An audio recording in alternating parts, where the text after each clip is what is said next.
नमस्कार श्रीमान जी, कहाँ है सूर्या? कहाँ है मेरे कठोर? दर्शन दे दो, दर्शन दे दो, दर्शन दे दो, दे दो दर्शन। ये ऑर्केस्ट्रा कौन है? ऑर्केस्ट्रा नहीं है, तुम्हारे पिताजी के मित्र हैं। तुम्हारे परिवार के लिए इन्होंने अपनी आंखें बलिदान कर दी। दे दो। भले इनकी आंखें चली गई हो, पर फिल्में बहुत देखते हैं ये। ओ अंकल जी, तुम्हारा सूर्या यहाँ है। यहाँ ये देखो। राजा जैसा फौलादी जिस्म है। देखो तुम्हें मिलने के लिए कौन आया है। बेटी नीला, तुम्हारा दूल्हा यहाँ है। ओहो, मुझे तो शर्म आ रही है।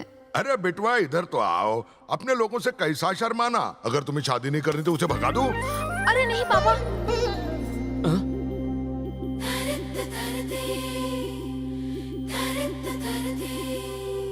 हमारी बेटी तो जैसे सीधी सादी गाय है। इधर इसके मुंह में तो जैसे जबान है ही नहीं। तुम इसके साथ बातें करो तो जरा।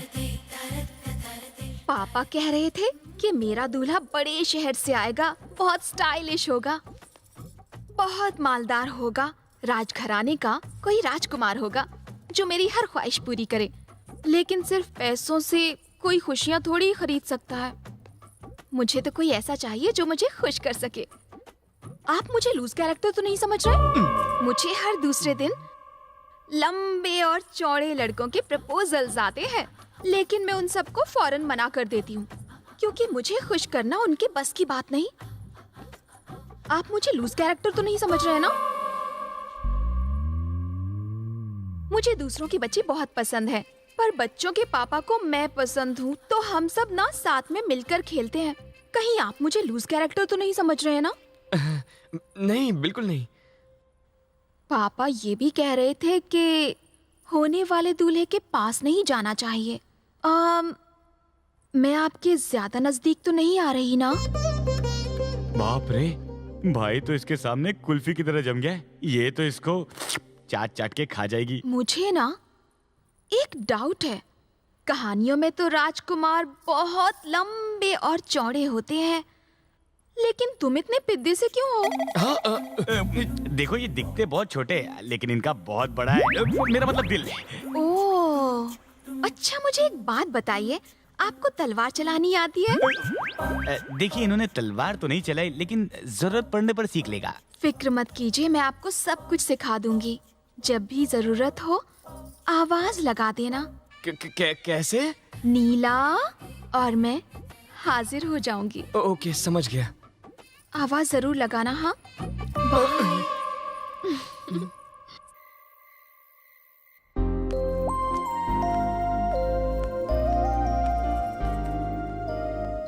Happy birthday. ये क्या है? तुम्हारा प्रेजेंट हैं? डैडी ने हमारी एंगेजमेंट के लिए खरीदी थी। समझो हमारी आधी शादी हो गई।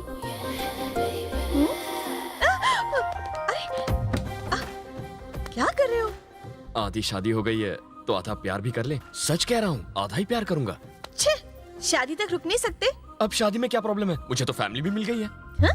मिल गई मतलब? मैं क्या बोल रहा है यार। तुम वो सब छोड़ो, हमारी फैमिली ने रिश्ता मंजूर कर लिया है। जब मियाँ बीवी राजी तो क्या करेगा काजी। अरे कौन है भैया? ये कहाँ से आ गया? है? ये मेरे ऑर्केस्ट्रा अंकल है। ये कुछ देख नहीं सकते, आवाज मत करना।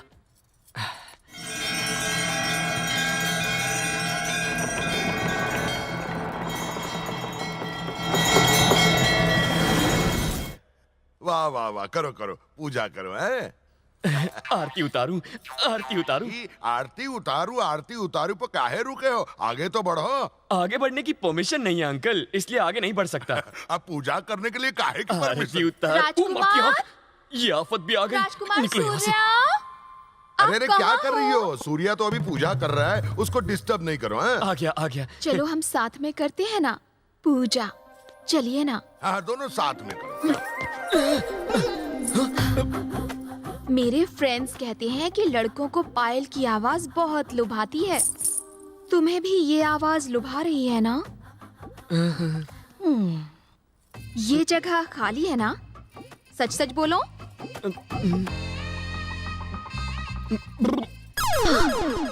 सुनकर बड़ा अच्छा लगा। मेरी जिसके साथ शादी होगी वो जीवन भर बहुत ही मस्त रहेगा ऐसा मेरे फ्रेंड्स कहते हैं। आपको भी ऐसा लगता है ना? ये क्या है? बुकिंग है। बुकिंग? मेरे पापा ने ये हमारी एंगेजमेंट के लिए खरीदी थी। आपको एकदम फिट आई है ना? आपके हाथ में बांधने से समझो हमारी आधी शादी हो गई। अब मैं पूरी तरह से कोऑपरेट कर सकती हूँ। करूँ क्या?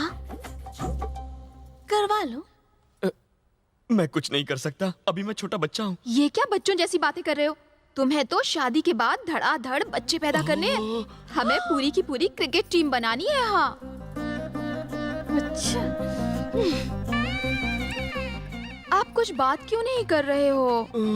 जब भी आपका मन हो नीला आवाज लगा देना, मैं फौरन चली आऊंगी। ठीक है ना जानू? ये तो गले ही पड़ गई। देखो देखो देखो, तुम जैसा सोच रही हो वैसा बिल्कुल नहीं है। क्या नहीं है? उसने बुकिंग करती, कोऑपरेट करती है, पायल की आवाज सुनाती है, और बाकी क्या रह गया? अरे वो तो पागल है, उसका सिर्फ फिगर अच्छा है, बाकी दिमाग से पूरी पैदल है। पर तुम तो फास्ट हो ना? हे भगवान, मैं? बनो मत। धड़ाधड़ दर्जन बच्चे चाहिए। एक दर्जन बच्चे के लिए कितनी शादी करोगे? घूंसा मार के दांत तोड़ दूंगी। फिगर अच्छा है, फिगर। ये दांत तोड़ देगी और वो मेरा पीछा नहीं छोड़ेगी। हे भगवान, ये सब लफड़े मेरे साथ ही क्यों होते हैं?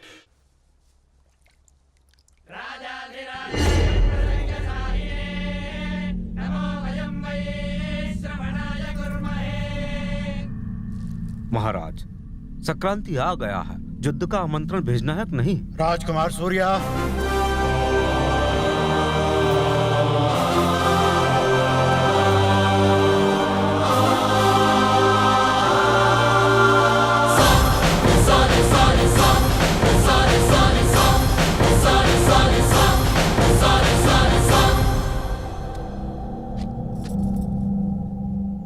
इनको कह दो कि हम कल युद्ध का आमंत्रण लेकर आएंगे। मैं कल युद्ध का आमंत्रण स्वीकार करने आऊंगा।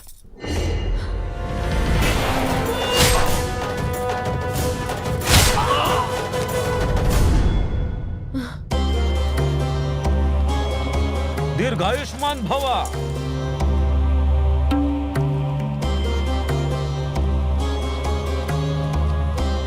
राज प्रताप, राजकुमार को उनका राज्य दिखाया जाए।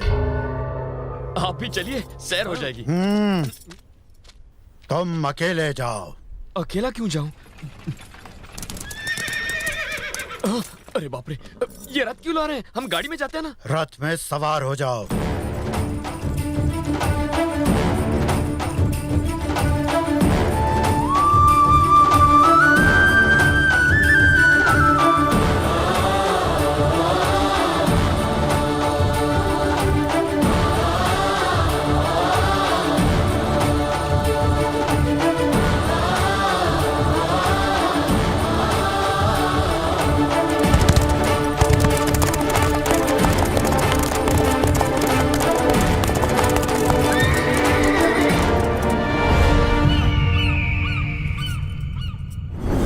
चल आगे, चल आगे बढ़, जाओ।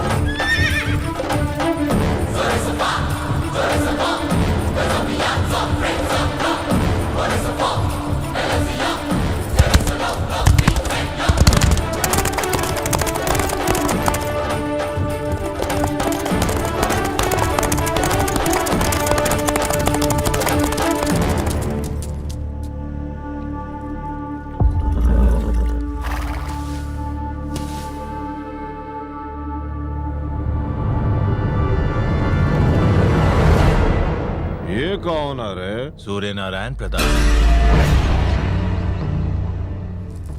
इसको मरने की जल्दी है का? मूंछों को ताव और जंगा पर थाप दे। जांग पर थाप मारूं, लेकिन क्यों? दुश्मनों को ललकारने की ये हमारी परंपरा है। ये कैसी परंपरा है? तो हर जंगा की थाप से दुश्मनों के पैर कांप जाने चाहिए, उनकी दिल की धड़कनें बंद हो जानी चाहिए। उन्हें ललकारो। करता हूं ना, इतना गुस्सा क्यों करते हो?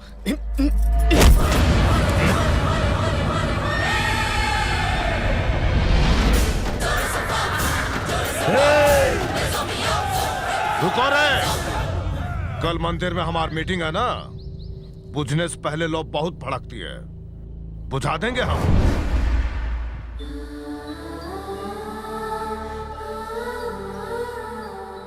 सूर्या को दे दो।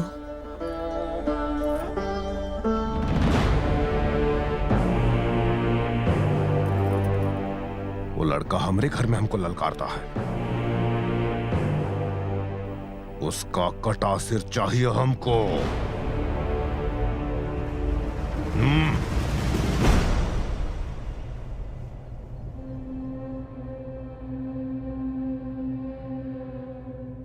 तो क्या मुझे वाकई युद्ध करना पड़ेगा?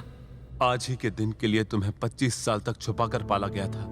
सब लोग तुम्हारा इंतजार करते रहे, तुम्हारा परिवार इसी दिन के लिए तुम्हारा इंतजार करता रहा, और हमारा दुश्मन भी इसी दिन का इंतजार करता रहा। मेरे पिताजी इस युद्ध में मारे गए, मुझे ना मार दें इसलिए इतने साल तक मुझे लड़कियों के कपड़े पहना के रखा गया। एक औरत के रूप में इतने सालों तक हम इस घर की रक्षा करते रहे तुम्हारे इंतजार में। इस महल के लिए, इस खानदान के लिए तुम्हें लड़ना ही होगा। लेकिन भैया, ये सही कह रहे हैं। जो आग इनके दिल में है, वही आग मेरे दिल में भी है। उन्होंने मेरे पापा की आंखें निकाल ली। वो अपनी आंखों से भले ही अपने दुश्मन को मरता हुआ ना देख सके, पर उनके मरने की चीखें तो सुन ही सकते हैं। इसी मकसद को पूरा करने के लिए पापा यहाँ आए हैं। मैं और मेरे पापा एक दिन भी चैन की नींद नहीं सो पाए। हम लोगों को चैन की नींद तभी आएगी जब तक के उन दरिंदों की मौत की चीखें नहीं सुन लेते।